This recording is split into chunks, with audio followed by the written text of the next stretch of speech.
Bonjour à tous et bienvenue au pays des Sherpas. Aujourd'hui, je retrouve mon ami Cher. Bonjour. Salut Cher. Salut.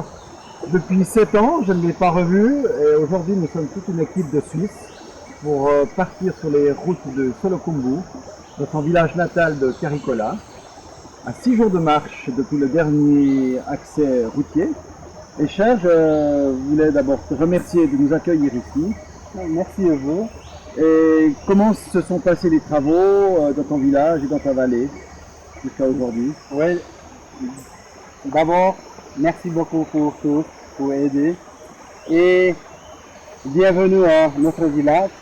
Je suis très content de voir ici au Népal toutes les équipes de Suisse. Depuis 2002 jusqu'à maintenant, il y a beaucoup de travaux et plus et plus. Depuis quelques années après, peut-être fini. Bâtiment de l'hôpital, c'est tout fini. Et génératrice, c'est fini. Il y a 300 maisons lumière. Et l'école aussi très bien. Merci beaucoup à tous. Alors, merci à toi, Cher. Je vous invite donc à nous suivre sur cette fameuse route mythique des Sherpas. Cette fameuse route qui empruntait les expéditions dans les années 50 jusque dans les années 70. Ce sera avec toute une équipe de porteurs que nous allons pénétrer dans cette superbe vallée du Solokumbu. Et je vous invite également à bien attacher vos souliers, à mettre vos sacs à dos et à nous suivre sur cette fameuse vallée.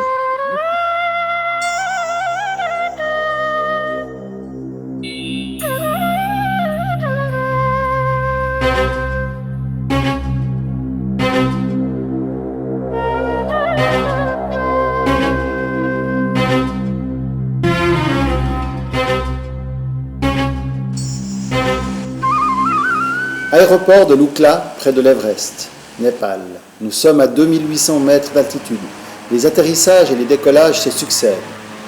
Aujourd'hui, dans cet avion, un guide Sherpa retournant d'une expédition vers l'Everest implore Bouddha pour que l'avion ne tombe pas dans le trou au bout de la piste.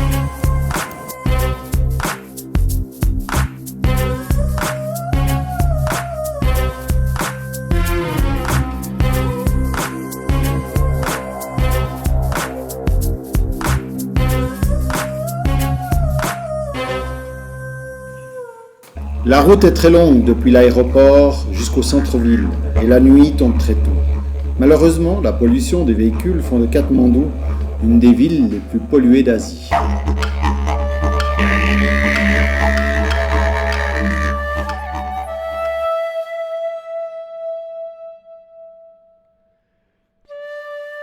Le temple de Boudhanath est un arrêt presque obligatoire. On y vient ici avant chaque départ d'expédition pour demander la protection de Bouddha, qui a les yeux tournés vers le monde.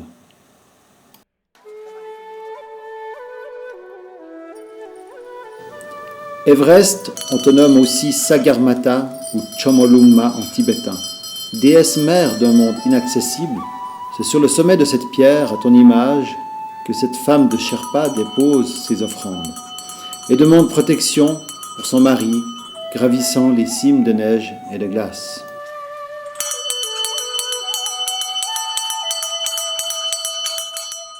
Sous le regard des yeux de Bouddha, Katmandou s'éveille.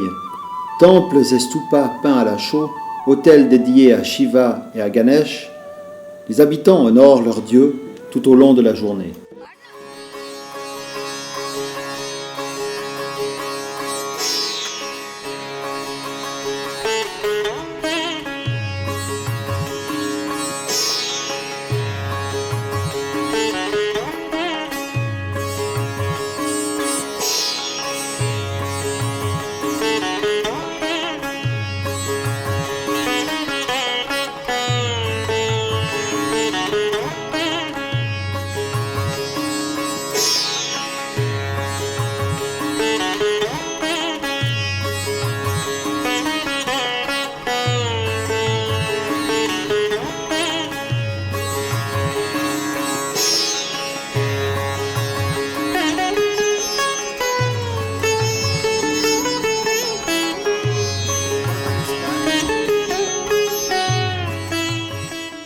nous visitons ici le quartier de Darbar Square. Ça c'est Patan Darbar Square. Ça c'est vieille ville en Katmandou. Ça c'est palais royal. Ici beaucoup de hindous temples.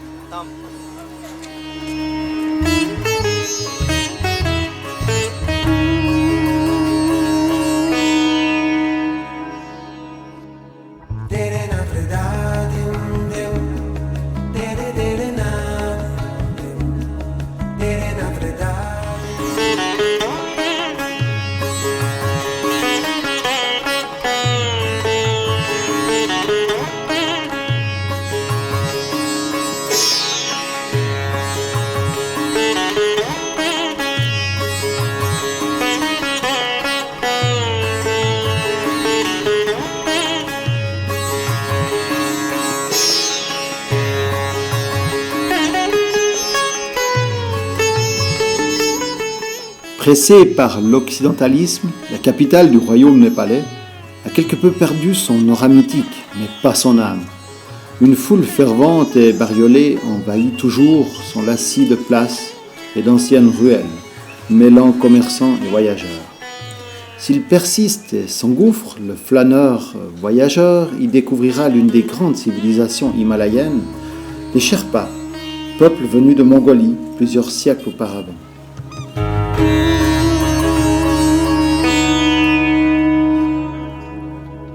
La laine provenant de ces fameuses chèvres vivant sur les hauts plateaux est amenée ici par les porteurs. Elle sera tissée et confectionnée dans cette usine de fortune afin de fabriquer les très connus pashmina.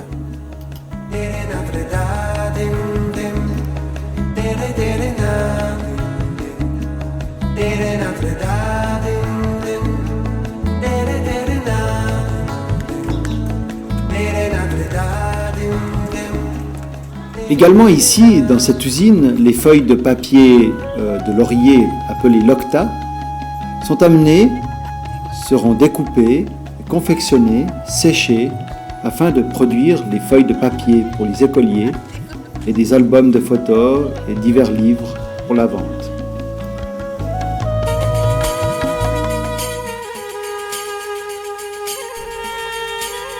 Voilà, je visite mon copain Ganga. Il peintre à Himalaya. Il vend la peinture pour faire vivre sa famille.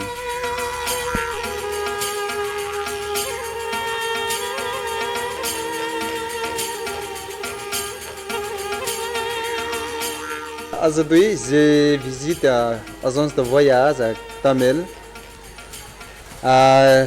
Cette agence, il n'y a pas beaucoup de clients. Je n'ai pas trouvé de travail. Voilà, rentrer à la maison. Dans les temples de Katmandou, je veux faire tourner les moulins de prière pour souhaiter bon sens et bonheur pour l'équipe de Suisse qui va venir dans mon village.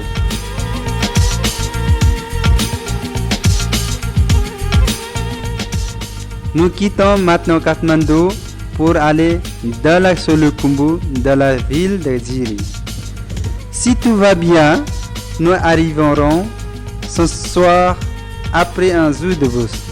Mais attention les amis, les chauffeurs ils conduisent comme le fou, mais sur la route il y a plusieurs bétails qui passent.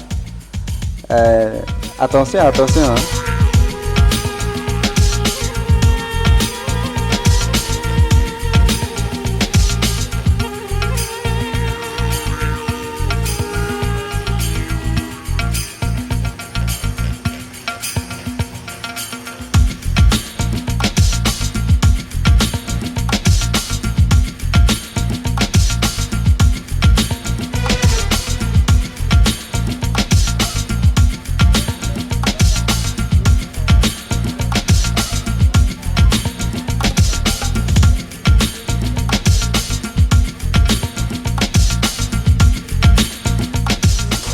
demain matin, nous partons depuis Ziri 8h. À 8 heures. 8h du matin, départ. Et après, À pied, bien sûr. À pied, pas par avion. Et après, nous allons à Sivalaya, une petite village, Combien d'heures de marche? aux 3 heures en mars. Nous mangerons midi ici. Et après, monter. 3 heures encore marcher.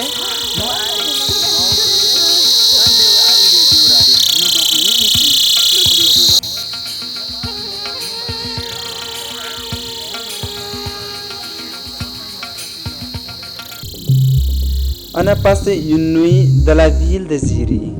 Et maintenant, nous commençons à trekking, marcher très dur. Et de temps en temps, très monté, de temps en temps, très descente, et de temps en temps, plat aussi. Et après, jusqu'à arriver à mon village, 6 jours en mars,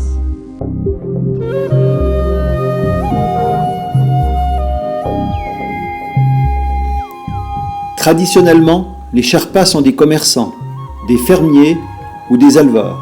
Ils cultivent notamment de l'orge et du sarrasin. Ils élèvent également des yaks et des opkios, animaux très proches des yaks mais plus petits, issus de croisements entre le yak et d'autres bovidés. Les forêts leur fournissent également le bois de chauffe et de construction.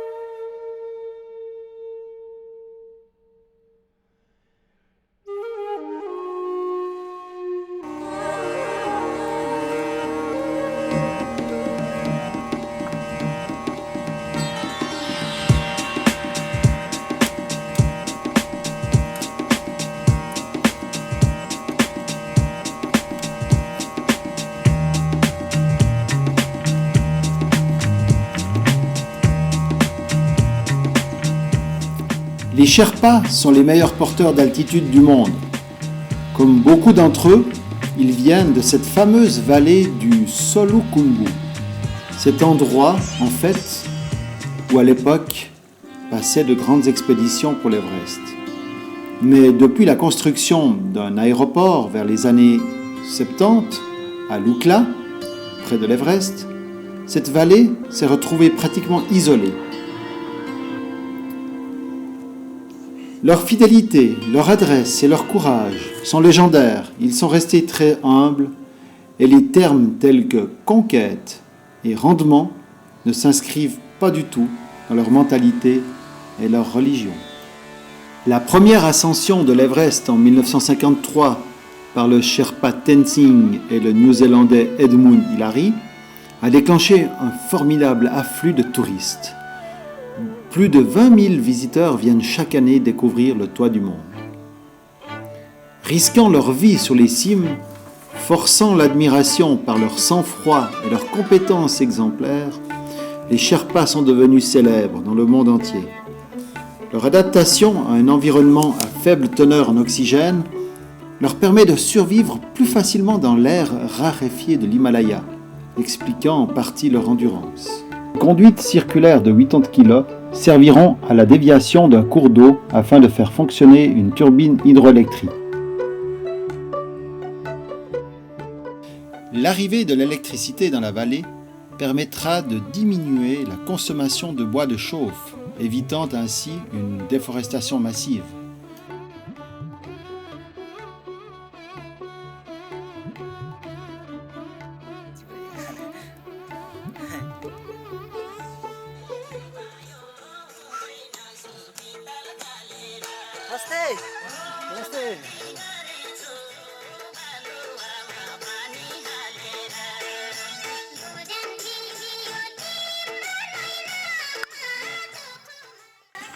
Le mot Sherpa, en revanche, est devenu si familier qu'on l'emploie désormais comme un terme courant pour désigner un assistant fidèle ou un porteur, alors que l'origine vient de Sher, qui veut dire Est, et pas peuple.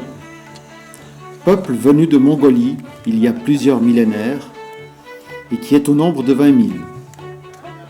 C'est principalement dans la région du Khumbu, près de l'Everest, que le tourisme, en l'espace d'une génération, a changé la vie des Sherpas.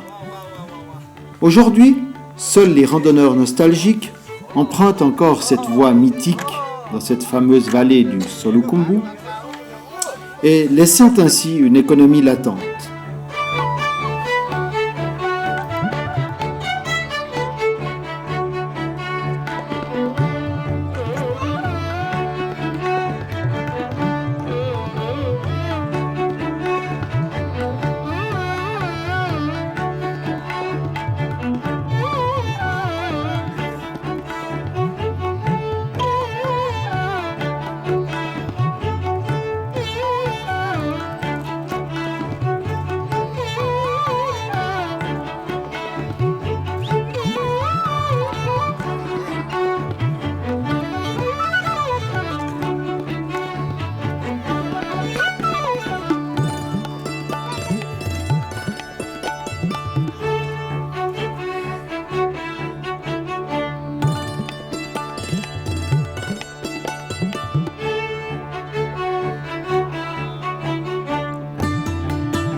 Voilà, aujourd'hui, j'ai trouvé mon ami Pasang Sherpa.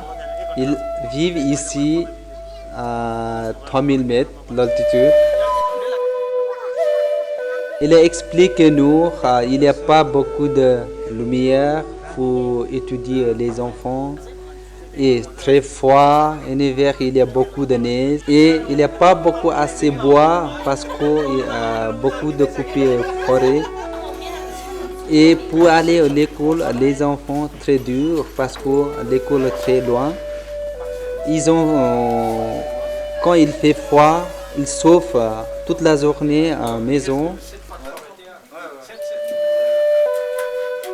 Et ils préparent les